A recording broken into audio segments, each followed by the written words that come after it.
You're listening to The Globalist, first broadcast on the 20th of March 2025 on Monocle Radio. The Globalist, in association with UBS.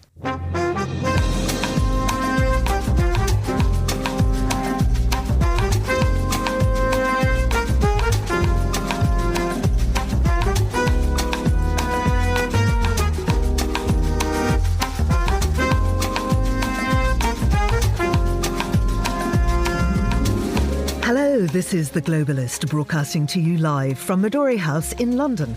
I'm Georgina Godwin. On the show ahead, President Trump and Ukraine's President Vladimir Zelensky had a fantastic phone conversation. They agreed all parties must continue the effort to make a ceasefire work. We'll unpick just how fantastic that call was for the future of Ukraine.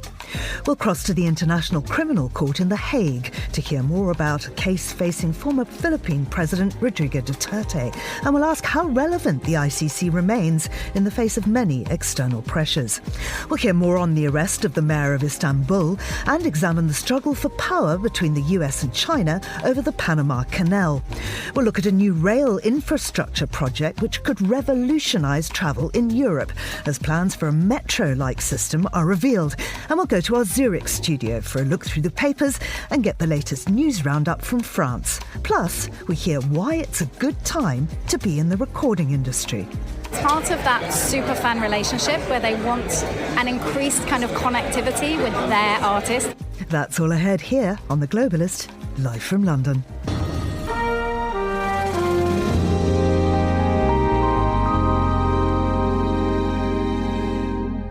First, a look at what else is happening in the news.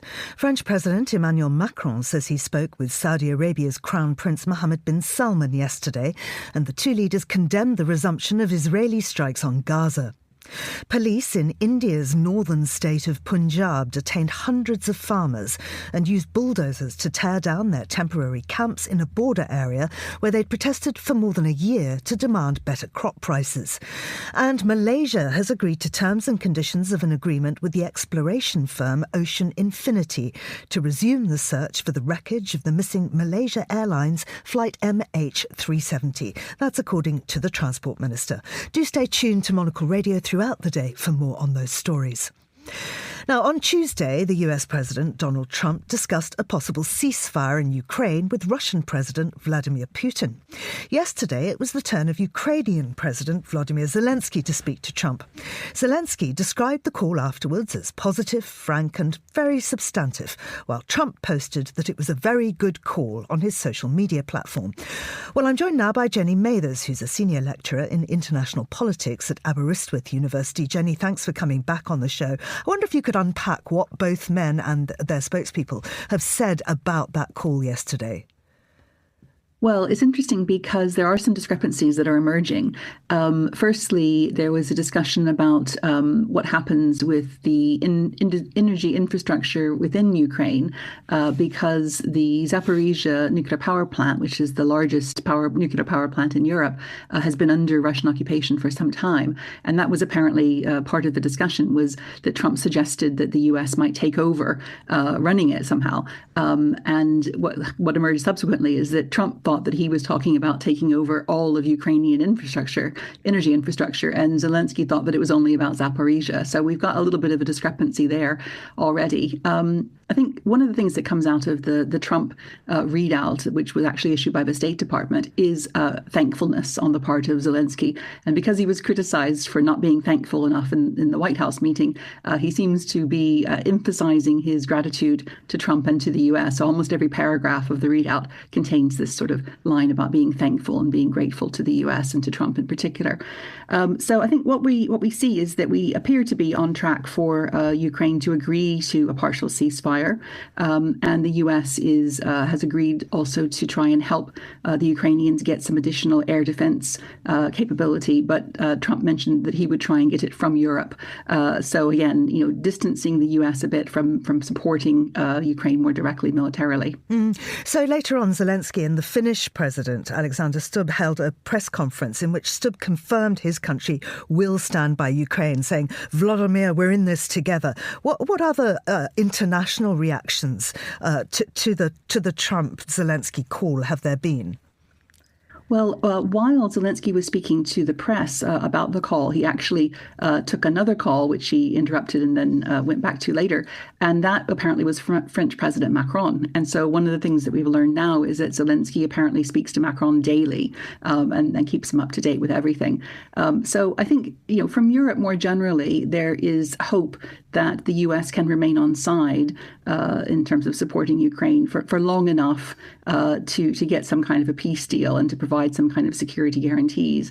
But perhaps more realistically, there's a worry and an expectation that at some point the US is going to just pull out because it's shown such favoritism towards Russia and really very little interest in supporting Ukraine's sort of security needs and its guarantees. I mean, regarding Russia, there's a lot of murkiness still about what was actually agreed on that Putin-Trump call. What do we know that Russia is actually signed up to? Well, yes, you're absolutely right, because this is another area of discrepancy. So Trump seemed to think, and indeed Zelensky seemed to think, that there was a deal to have a ceasefire that would involve not firing on energy infrastructure, but also other infrastructure. So I think the wording that has come out from Ukraine and from America is energy and infrastructure, which would suggest civilian targets would be protected. Whereas the Russian side has said, no, it's energy infrastructure, nothing to do with anything else. So already there's been a question about either interpretation or perhaps a little bit of bad faith going on somewhere. So yeah, there's still big questions about what exactly this partial ceasefire is covering and how it's going to be sort of monitored going forward and what it's going to achieve, because Russia has also indicated that any serious peace talks are going to be dependent upon Ukraine not getting any more military or intelligence supplied from its foreign supporters. And yet Trump said there was no mention of withdrawal of US aid. Putin says that was very much on the table. Surely Putin would have mentioned that, as you say. I mean, previously he said that's exactly what he wants. So is Trump shockingly not telling the whole truth? Well, who's not telling the whole truth? Is it that Trump isn't telling the whole truth? Is it that Trump doesn't really understand what was going on, which is also possible? Or is it that Putin is trying to pull a fast one and says what Trump wants to hear when he speaks to Trump, but then when he's asked independently to verify what happened, Putin gives the Russian line and makes sure that he pads it out with all the things that Russia wants out of this relationship. I mean, is Putin negotiating in good faith? Well, interestingly, Kommersant, which is a Russian newspaper which focuses more on sort of financial issues, reported on Wednesday that when Putin was meeting with some business leaders on Tuesday before he spoke to Trump, Putin told the business leaders that Russia was determined to carry on fighting to get control of all of the four areas that it had annexed back in 2022, which it doesn't control all of now, and that he's insistent upon getting international diplomatic recognition for Russia's control of those areas, and that he is absolutely not going to compromise on those things. So it really doesn't sound as though Russia has changed its aims in any way at all. So if Russia does get those territorial concessions thereafter, what does that mean for Europe's security in the future? He can, with the message surely is, invade us with impunity. Absolutely. I mean, this would be really dangerous, not only for Ukraine in the idea that Ukraine would have to sort of give up any sort of claim to these areas diplomatically, but also for any other part of the world, really, that Russia might choose to invade, or indeed any other country might choose to invade. So it really takes the whole idea of a rule-based international order and throws it away and becomes very much, survival of the fittest, and whoever has the most power is the one who's able to grab the most territory and population. Just looking at the immediate future in the aftermath of these calls, what happens next? There's talks going on. So what happens next is there are plans for both US and Ukrainian delegations to meet in Saudi Arabia soon, in the coming days, we're being told, but also for US and Russian delegations to meet in Saudi Arabia in the coming days. So we don't know whether they're all meeting in the same city and they might all, come together at some point, or whether they're going to be in different places and there's going to be some shuttle diplomacy back and forth. But obviously the plan is to take the next step in terms of more discussions about not only what the ceasefire means and how it is going to be monitored, but also towards a longer lasting peace agreement. I mean, well, exactly. Even if the ceasefire is agreed, it's a long way to go until the war is over. It is, absolutely, because again, so far, Russia has shown absolutely no interest in offering any kind of concessions or indicating that it will make any kind of concessions. And the United States has shown no inclination to push Russia on this point either. So all the talk has been about what Ukraine will give up, what Ukraine, won't have access to anymore. And really nothing has been about what Russia will refrain from doing. And indeed, even this idea of an energy infrastructure ceasefire, which is the most minimal interpretation, benefits Russia much more than it benefits Ukraine, because Ukraine has been very successful in hitting Russian oil refineries, for example, and other facilities which Russia needs to keep supplying the money for fighting this war. And of course, there were attacks overnight. Exactly. Yes, precisely. Jenny, thank you very much indeed. That's Jenny Mathers there, a senior lecturer in international politics at Aberystwyth University. And this is The Globalist. UBS has over 900 investment analysts from over 100 different countries. Over 900 of the sharpest minds and freshest thinkers in the world of finance today. To find out how we could help you, contact us at ubs.com.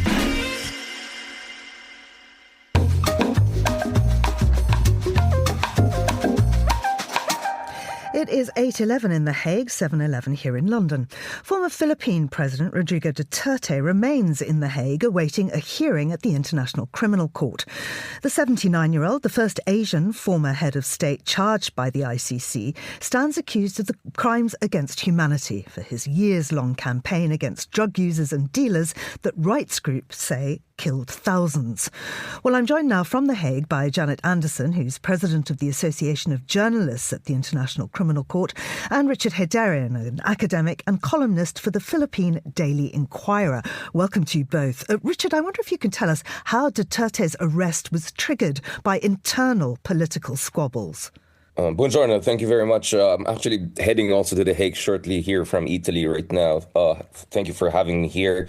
We're expecting actually more developments in the coming days or so, with more warrants of arrest potentially coming for other people involved in this heinous war on drugs under the former president. Well, the reality is that I don't think this arrest would have happened had it not been for the Dutertes, particularly former President Rodrigo Duterte's constant assault, constant attack, even almost calling for coup d'etat against current President Ferdinand Marcos Jr., who was their ally in the 2022 elections. The problem with the Duterte is that they had all of these vulnerabilities. They knew that the International Criminal Court could come for them, and yet they kept on pounding on Marcos Jr. because they wanted more power. They wanted to be effectively the power behind the throne. And the Marcoses, being the OGs, the original gangsters, they were never going to give that kind of power to the Dutertes. And eventually, I think at some point, Ferdinand Marcos Jr. realized that he had to have a much more decisive response. So it looks that since last year, based on my own understanding, there has been efforts by the ICC to communicate and get the cooperation of the Philippine government. And eventually, the Philippine government cooperated. But let's not forget, this cooperation was not based on full acceptance of the principles of international law or an acceptance of the need for the rule of law in the Philippines. The response that the government gave was more like, if we don't do this, we're going to be an international pariah. So the challenge for the Marcos Jr. administration is how to portray this as a principled position by following through, by rejoining the ICC, and hopefully also forming a Truth and Reconciliation Commission to really look into this issue on the domestic level so that more Filipinos get to know the horrors of the Duterte's crimes. Janet, the ICC's been meticulously constructing the case against Duterte for 7 years. Can you tell us how it came together from that point of view? Well, this was under the previous prosecutor way back in 2018. Their office had received lots of information from different victims groups, family groups in the Philippines. Philippines was a member of the International Criminal Court. They'd actually had a judge at the court. And the prosecutor asked for permission to initiate an investigation after she had had a look at all of the evidence. And it was at that point that the Philippines, then still under Marcos, tried to withdraw from the ICC. And it's taken until this time for the circumstances to be there for, a court like the ICC has no police force. It has no way of enforcing any of its suggested investigations or its arrest warrants unless a country cooperates. So that's why we end up with it now, only now, many years later, for ending up with Duterte in the prison in Scheveningen. Richard, what is the country's history with the ICC? It withdrew, so how does the ICC still have jurisdiction over the Philippines?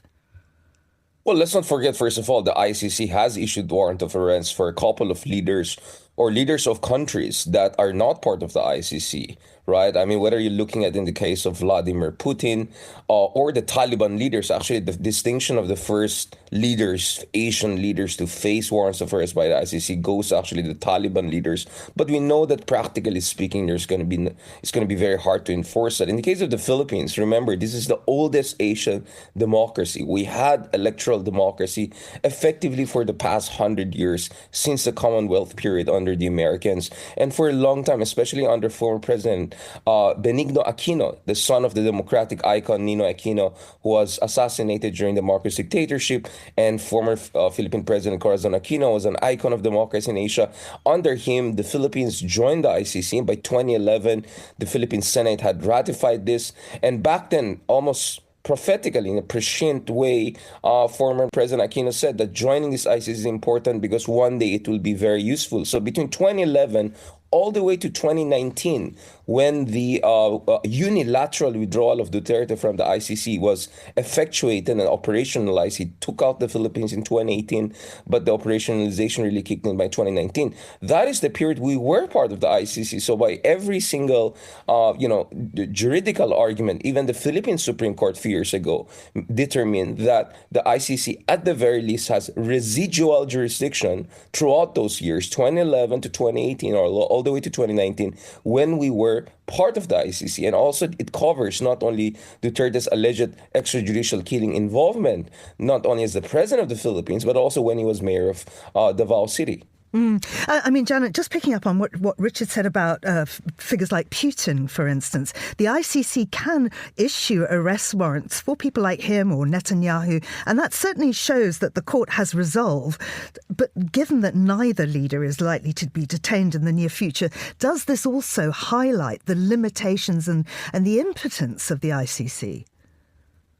It was famously described at one point as a giant with no arms or legs. I mean, it looms very large in people's consciousness. You end up with lots of dramas and things around the ICC suggesting that, it's this amazing court. But it's actually quite a small operation in comparison with, let's say, national jurisdictions looking into atrocity crimes. And it really does rely on its member states to implement its arrest warrants. We've just had the example in Italy where they refused in the end to implement an arrest warrant and sent a Libyan warlord back to Libya on an Italian plane rather than letting him be transferred to the ICC.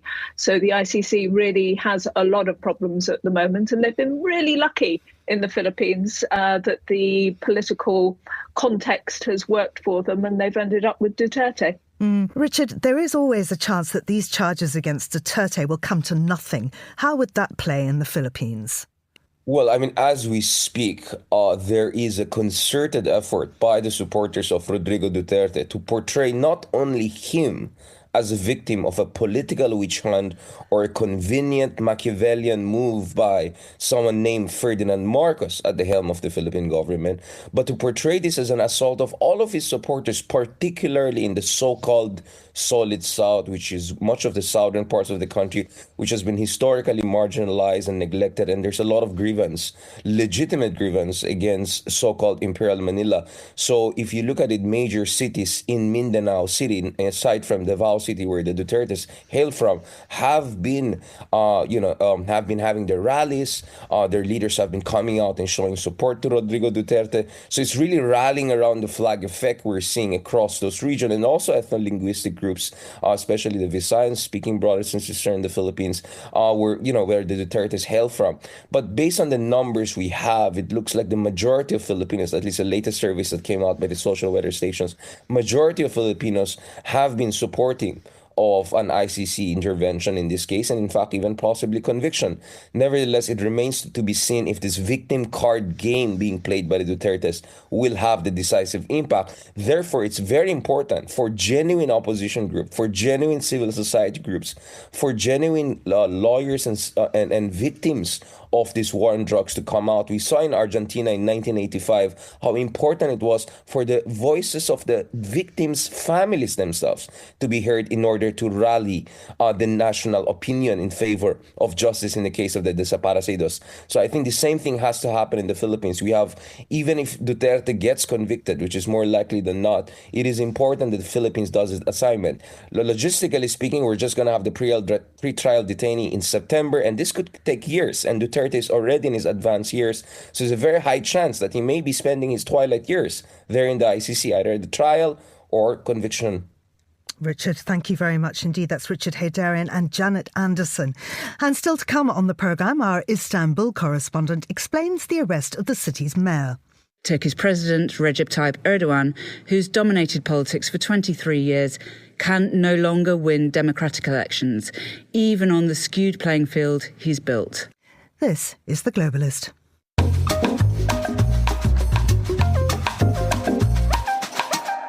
Well, let's continue now with today's newspapers. And joining me from our Zurich studio is Gorana Gurjek, who is Monocle's security correspondent. Gorana, good morning to you, and many thanks for joining us. Now, I know that on the Foreign Desk Explainer this week, Andrew Muller has been looking to what's going on in the Congo and what the issues are with Rwanda. Now, we're seeing that the Congo is reportedly offering Donald Trump a transactional deal. This is a big piece in the Wall Street Journal. I wonder if you could tell us more about that.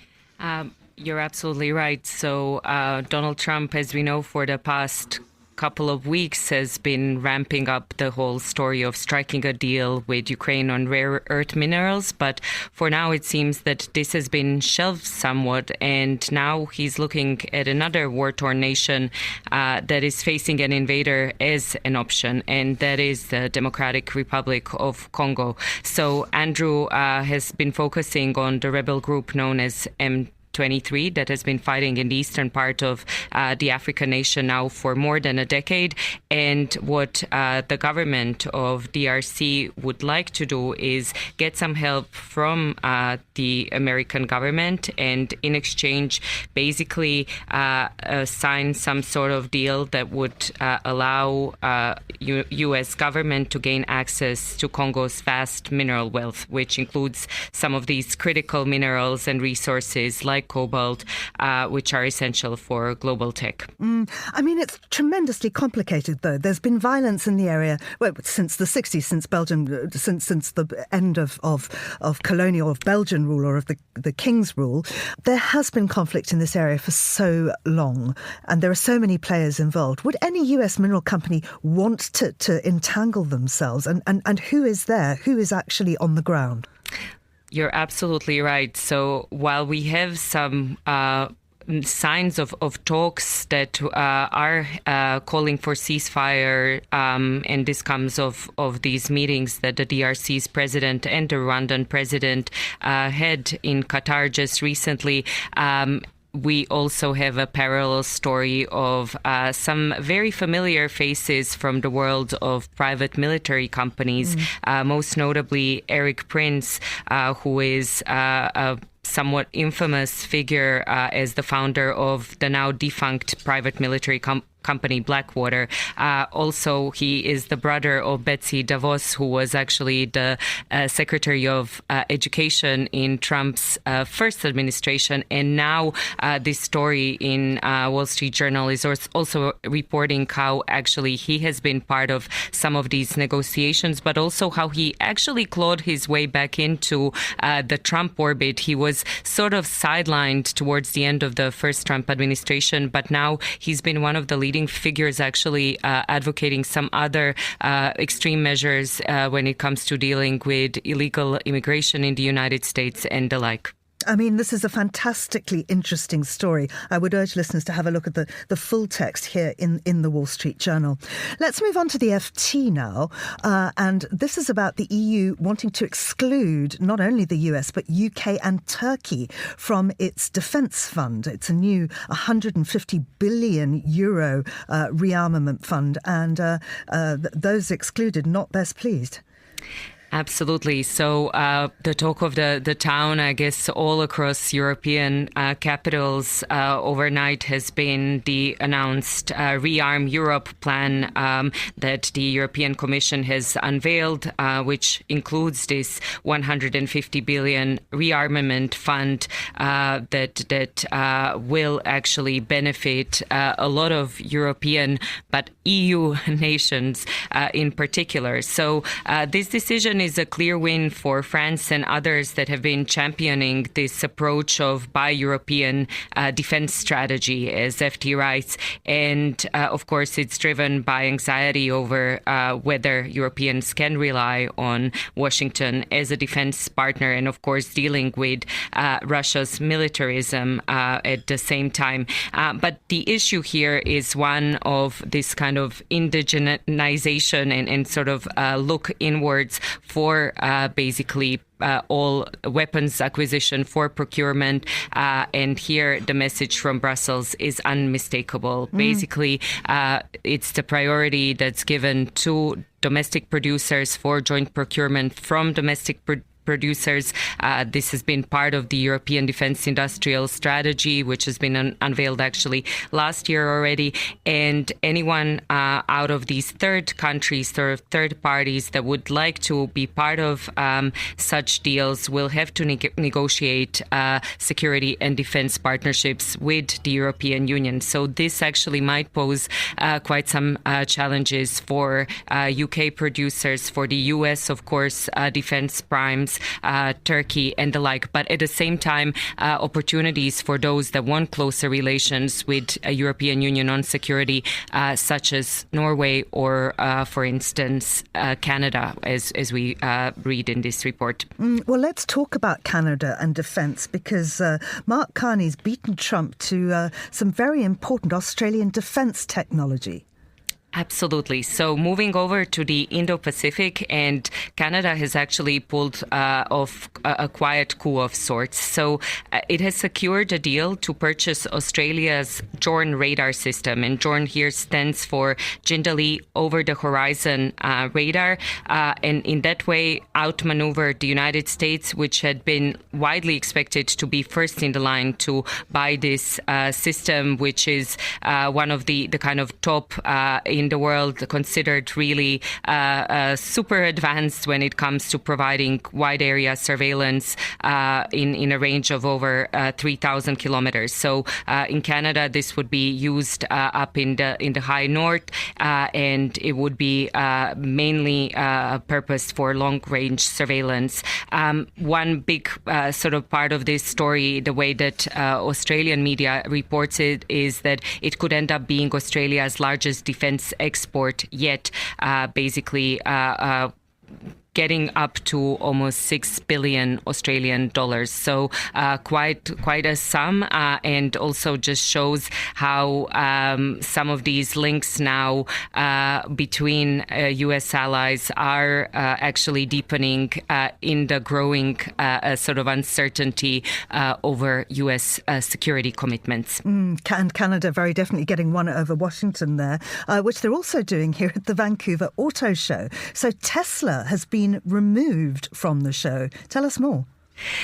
So this is the story that comes out of Vancouver auto show, plenty of media chatter about it because the organizers basically cited safety concern when they said that they wouldn't want to have Tesla be part of that exhibition. So this actually comes alongside some broader tensions, as we've heard, of course, in the United States, that just over the past couple of days, the US Attorney General Pam Bondi has called that basically any attacks on Tesla properties would amount to domestic terrorism. So on the one hand, we have the Canadians that are trying to prevent any kind of incidents because they were worried that there might be protesters who would appear at the car show. There were some news of this sort of Tesla takedown protests in Ottawa, for instance, and in Vancouver. And then on the other hand, in the United States, this sort of issue of one company, of course, being associated with Elon Musk, being so highly or taken into sort of the security space in a way that it is deemed almost a terrorist attack to even protest against what Elon Musk is doing with the Doge department. Gorana, thank you very much indeed. That's Gorana Grgic talking to us from our Zurich studio. She is, of course, our security correspondent. Now, here's what else we're keeping an eye on today. French President Emmanuel Macron says he spoke with Saudi Arabia's Crown Prince Mohammed bin Salman yesterday, and the two leaders condemned the resumption of Israeli strikes on Gaza. Macron said they will co-chair a conference on a two-state solution aimed at helping revive a political perspective for both Israelis and Palestinians. Police in India's northern state of Punjab detained hundreds of farmers and used bulldozers to tear down their temporary camps in a border area where they'd protested for more than a year to demand better crop prices. The farmers had camped on the border with the adjoining Haryana since last February, when security forces halted their march towards the capital, New Delhi, to press for legally backed guarantees of more state support for crops. And Malaysia has agreed to terms and conditions of an agreement with exploration firm Ocean Infinity to resume the search for the wreckage of the missing Malaysia Airlines flight MH370, its transport minister said on Wednesday. MH370 was carrying 227 passengers and 12 crew when it vanished en route from Kuala Lumpur to Beijing in 2014, in one of the world's greatest aviation mysteries. This is The Globalist. Stay tuned.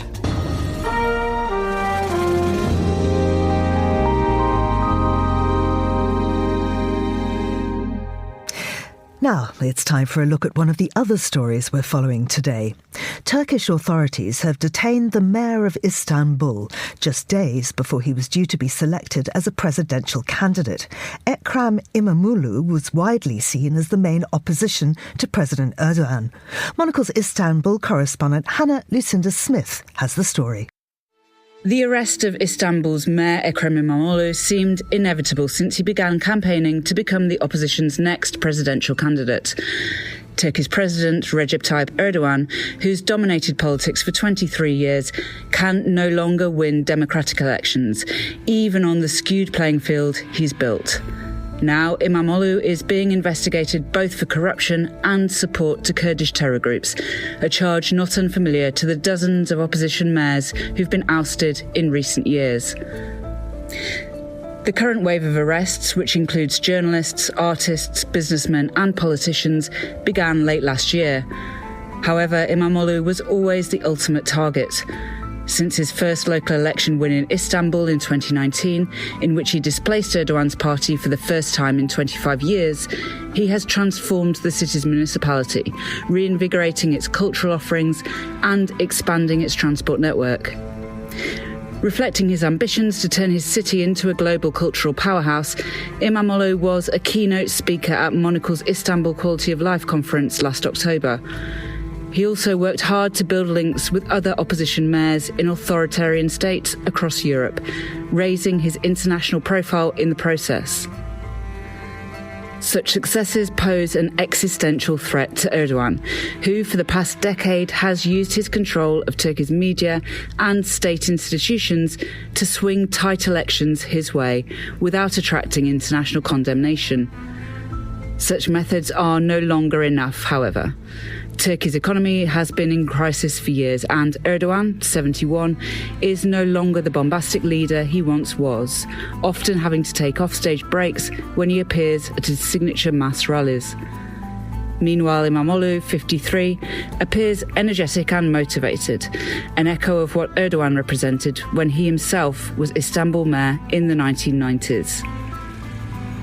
In the system of competitive authoritarianism that Erdogan constructed, there was no room for a truly strong challenger. İmamoğlu's arrest marks the turning point. Turkey's authoritarianism is no longer competitive. For Monocle, I'm Hannah Lucinda Smith.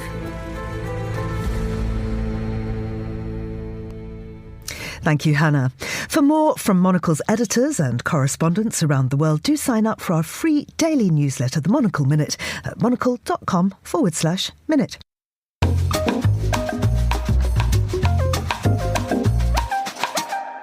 It is 8:35 in Zurich, and that's 2:35 in Panama City. The Panama Canal is back in the headlines. CK Hutchinson, one of Hong Kong's most successful conglomerates, is planning to sell its two major ports at either end of the waterway to BlackRock, the American investor, for $19 billion. China is opposing the deal, which is welcomed by the US. Well, Peter Landers is Asia Business and Finance Editor at the Wall Street Journal and joins me on the line now. Peter, what strategic importance does the Panama Canal hold for China and Hong Kong? It's obviously a key point of global trade, as so much of the goods that are produced in Asia and get shipped to the U.S., especially the east coast of the U.S., have to go through the Panama Canal. So it's a choke point for global trade, and seen that way both by President Trump and by President Xi Jinping of China. So what are the specific details of this port sale agreement with BlackRock? Currently, CK Hutchison, the Hong Kong firm, owns and operates two ports, as you said, one at each end of the canal, and it's pretty much a commercial operation, at least in theory. The Panama Canal is controlled by the government of Panama, and it is subject to Panamanian law. It's supposed to be neutral in terms of countries. It's not supposed to be used for military purposes by any of the private companies operating in the canal. But I think both Trump and Xi Jinping feel that it would be better for a company of their own country to be in control of some of those key operations, just in case there was a question of whether Chinese goods or American goods could go one way or the other. So, I mean, is that the only reason for Chinese government's opposition to the deal? Right. It has actually not officially expressed opposition to the deal, but we understand that Xi Jinping was upset when this was announced, partly because what we understand is that he had hoped to use the canal as a bargaining chip in the negotiations with the U.S. over so many issues that are dividing the U.S. and China right now, like tariffs and export controls, Taiwan, several others. He thought he had a bargaining chip here because currently this Hong Kong firm, CK Hutchison, does have these interests in the canal, and he thought he could use that, but then sort of the rug was pulled out from under him, and CK Hutchison chose to sell its interests in those ports and many others around the world to a group led by BlackRock of the U.S., and so he felt that he wished he had known that ahead of time. And can China prevent this deal from going through? There isn't any obvious means for it to do so. We're talking about a Hong Kong firm selling an asset in Panama to a U.S. company. So if it was inside China, of course, they would have many more levers to pull. But I believe that they are at least thinking about what could possibly be done. So I wonder how this incident will affect U.S.-China relations and indeed Asia's trade routes. It's a good question. Right now, there's so many issues, as I said, dividing the two countries. I guess it can only make things worse. But on the other hand, China has I would say, held back from some of the more significant retaliation that it could have considered in light of Trump's tariffs. So President Trump has added 20% tariffs on Chinese goods on top of existing tariffs. That's happened since Trump took office. And if you look at the way China has retaliated, it's generally pretty modest. Things like calling for a possible antitrust investigation of Google, which doesn't have major operations in China. A few things that are perhaps somewhat more significant for U.S. companies, like maybe tariffs on soybeans or something. But in general, they've held back from the most severe or heavy types of retaliation, I think in the hopes of having comprehensive talks with the U.S. to try to resolve their issues. And so the same is true for the Panama Canal issue. I think they would like to resolve it without turning this into another flashpoint. I mean, Donald Trump has gone on record saying he will take back the Panama Canal. Is this a whole deal with BlackRock fermented within the White House? I think so. I think if China said the deal, we're blocking the deal, it can't happen, that might provoke Trump into even further steps beyond what's already happened. At least now, both sides can say, well, this is a commercial deal between a Hong Kong company and a U.S.-led group, and we'll just let that happen among those companies. But if Trump is told, well, the U.S.-led group cannot play the new role in the Panama Canal, he might think of more severe or extreme measures to reclaim what he claims is America's rightful interests in the canal. Peter, thank you very much indeed. That's Peter Landers there. He's Asia Business and Finance Editor at the Wall Street Journal. And this is Monocle Radio.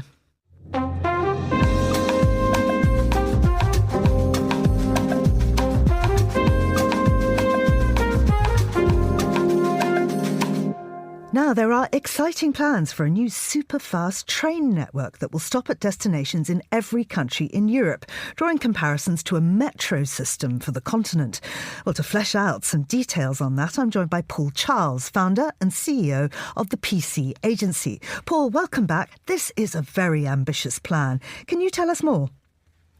It certainly is ambitious, and some may say it's wild fantasy. But this is a think tank called 21st Europe, who are based in Europe and who believe that Europe can have a better rail system, and in fact more of a metro system, linking cities across borders, creating a seamless weaving of transport between cities that previously won't have been connected.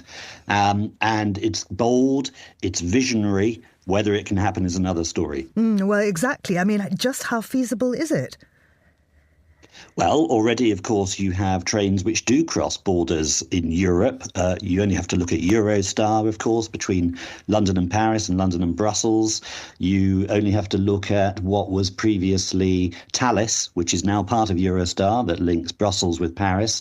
So already we do have a generally pretty good rail system. But 21st Europe argue that there is a lack of cohesion among European mobility when it comes to trains. That in fact the journey is different from train to train, that you don't have seamless ticketing, that you have different forms of design across the key rail companies like TGV, like ICE in Germany, like AVE in Spain. And so what they're arguing for, in effect, is a form of European bullet train that is seamless, connected across different cities, that makes it easy to go from Marseille to Naples or from Paris to Istanbul. But realistically, that's going to take a lot of money. Absolutely. And a lot of coordination. How would the coordination just on the construction side work?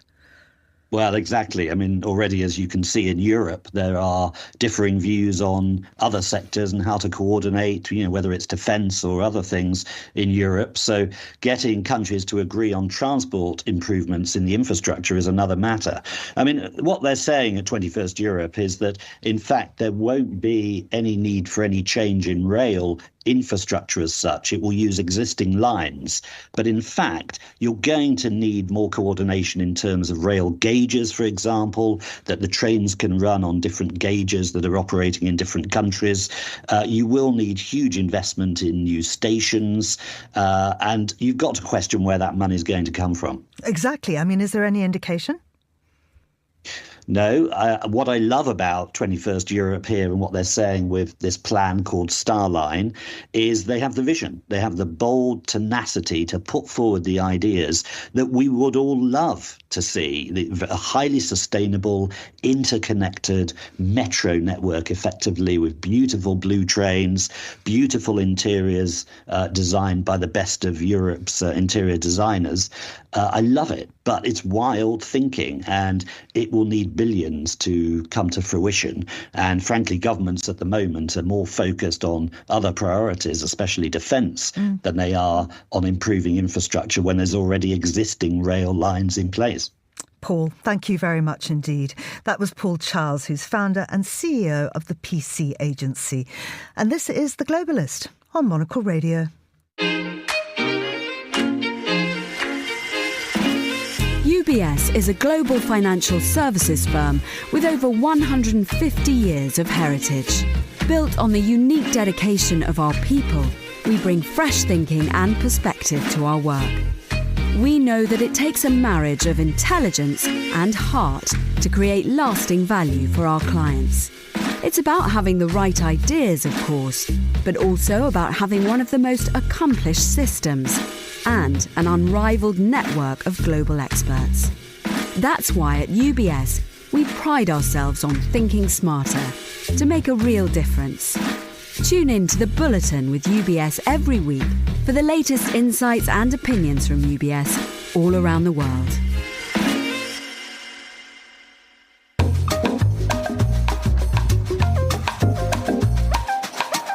Now, Monocle has been focusing on France for the last couple of days as our new premises open in Paris this week. So we thought it would be a good time to check in on what's making the headlines there. And joining me now in the studio is Monocle writer Claudia Jacob. Welcome to you. Good morning. Good morning.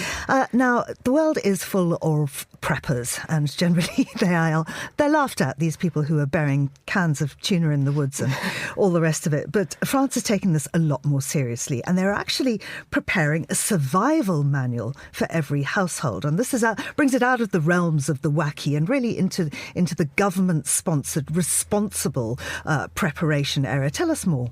Yeah, absolutely. This survival manual, if it goes through, it will be sent to households in the summer, and it essentially has instructions on how to prepare for what Prime Minister François Bayrou has called an imminent threat of either armed conflict or natural disaster. And it's going to be a 20-page booklet which will contain things like lists of emergency numbers should people need them, and reminders to shut doors and windows if the threat is nuclear, and also ways to get involved with reserve units and firefighting groups. And do we have any details of how that will work? So essentially, it's going to be a 20-page booklet that will be sent to households in the summer. And I think in terms of the actual... in terms of how it's going to work, there isn't much detail there, but I think it reflects this sort of growing malaise that we're seeing around Europe, and particularly from Macron, with this sort of so-called Russian threat to the possibility of America disengaging from the conflict in Ukraine. And whether or not people think that this is taking it too far or not, I think it's more what it says about the French government's general state of mind. Absolutely. So that's a new booklet that's coming out. There's also a new book. It's a comic. It's a new Asterix. Yeah, very exciting. Asterix is heading to Portugal for the 42nd album, which is set for release in October. So France's favourite comic figure, he's this winged sort of magic potion swigging figure in popular culture. He's going to be coming to the help of the enclave in the Iberian Peninsula, or modern day Portugal, to save the enclave from Imperial Romans.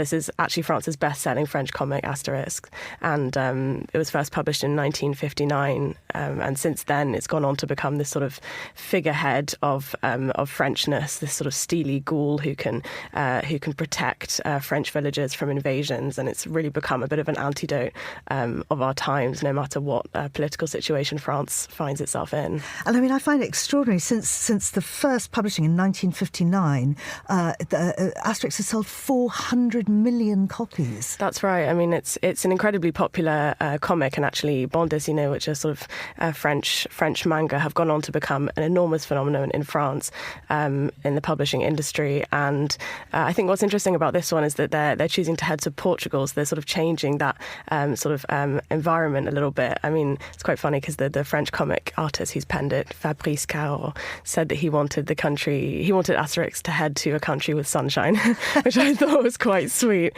But I think looking beyond that a bit, it's quite interesting because actually France has the largest Portuguese diaspora in Europe. And so I think they're hoping that this will attract a readership from Portugal sort of beyond France. And it's interesting to see how this sort of big soft power symbol, you know, the bande dessinée is something that's very closely associated with France and Belgium. It's interesting to see how it's being exported and how it might appeal to audiences beyond the French borders. Absolutely. Let's look at a ski equipment company that's actually having to diversify because of climate change. Absolutely. Rossignol, which is one of France's biggest ski equipment manufacturers. You know, we've just had 2 consecutive very mild winters, and so they're essentially having to diversify their offering. It's launching a range of trail running shoes in order to reach its turnover targets, which it won't reach just making ski equipment. I think the sales of summer shoes and clothing were about 7% last year, and they're imagining that by 2028 it will reach 15%. So it's really about diversifying and remaining competitive. It's something we're seeing with other retailers as well. It's not just French retailers. Bavarian retailer Schöffel used to generate half of its turnover from ski apparel, and it's now about 15%. And we're also seeing retailers look to markets which have sort of more reliable snowfall, like North America, because Europe is a lot less reliable than it used to be. And yeah, I think it's showing that retailers are having to become more flexible and diversify their offering so that they can still remain, interesting on the market. And that's with the climate that we have in the Alps, in the mountains at the moment, that's going to prove quite difficult. Absolutely. So is running there a big business? Yeah, running and trail running, hiking, in the mountains. I think the mountains are becoming a summer destination as much as a winter destination, and we're seeing that not just in France, but in Italy and Austria as well. And so hiking and trail running is a market that they can really tap into. Claudia Jacob, thank you very much indeed. And later today, the Monocle Daily will be broadcast from our Paris studio. If you're in the city, do drop by our cafe and studio at 16 Rue Bachemont, where Andrew Muller will be steering the show. This is Monocle Radio.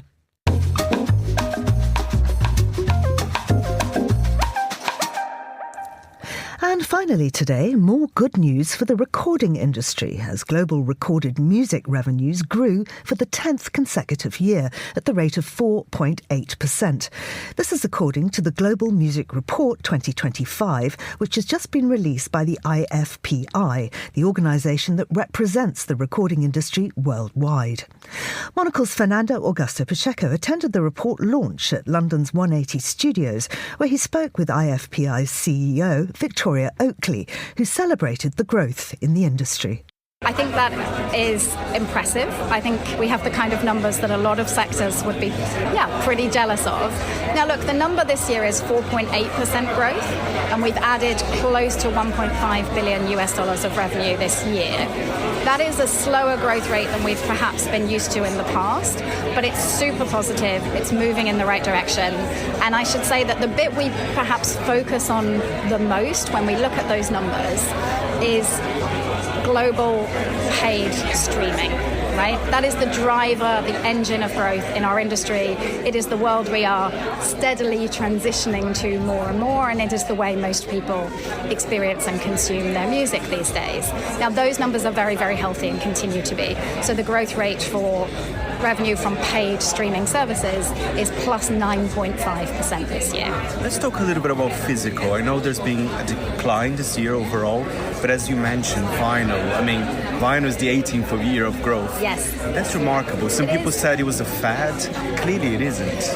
18 years of growth suggests it's not a fad. I completely agree. So you're right. Physical is on the decline because exactly as I said earlier, we are in a world where we are moving more and more, all of us, in all parts of the world steadily, to to experiencing our music through digital forms. But physical hasn't gone away, and there are certainly some countries and some parts of the world where it still plays a significant role. Japan is the most natural example of that, but even they are in transition and seeing physical go down.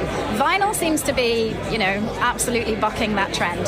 I think what's interesting about vinyl sales is it's not just old people like me buying the records they used to know and love, right? It is also younger fans buying the music of newly charting artists. So what we see in our vinyl charts is it's Sabrina Carpenter, it's Taylor Swift, it's Teddy Swims, it's Dua Lipa. These are the records that are being released and being bought by people in vinyl form as they're released.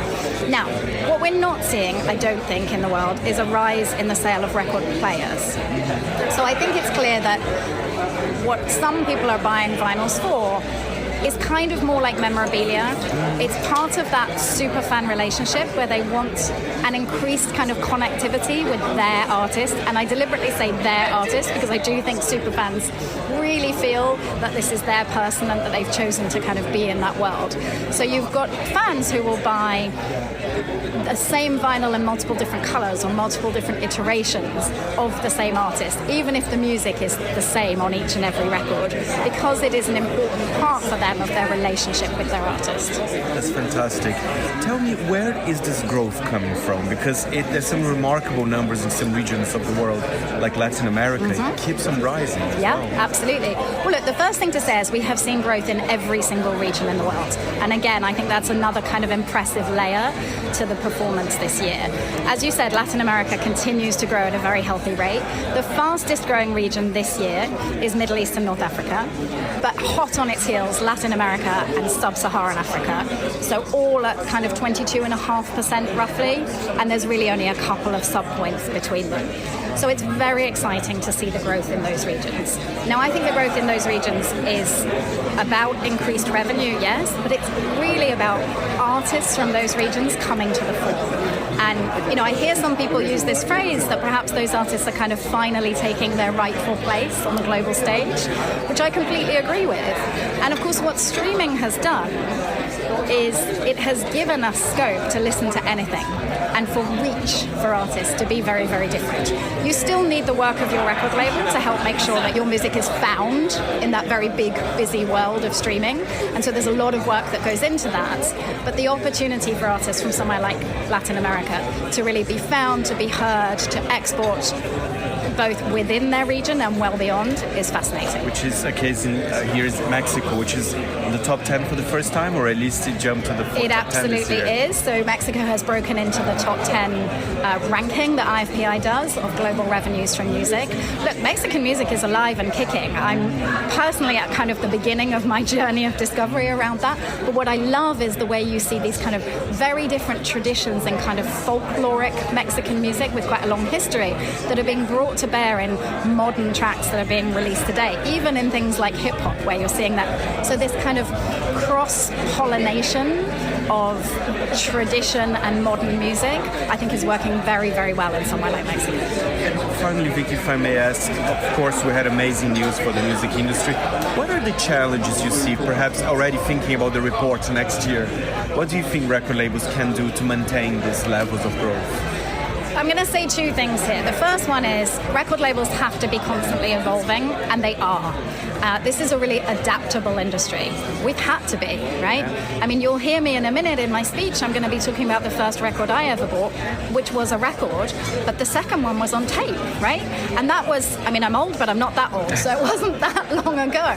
So if you think about all of the kind of changes and evolution that the music sector has already gone through, the biggest of which, of course, is the digital revolution moving to streaming and the move from ownership to access.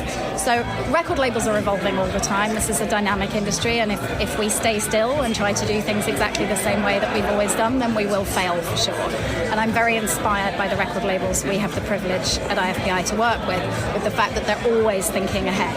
What next? How do I look after my artist? How do I bring them to bear? How do they reach their fans? How do I find them a collaboration with somebody new and unexpected? Victoria Oakley, CEO of IFPI there, and there'll be more on that report during the briefing later today. That's all for today's show. Thanks to our producers, Laura Kramer, Carlotta Rebello and Hassan Anderson. Our researchers, Ryuma Takahashi and Francesca Gilks, and our studio manager, Elliot Greenfield. There's more music on the way. The Briefing, as I say, at midday, and The Globalist, same time tomorrow. I'm Georgina Godwin. Thanks for listening.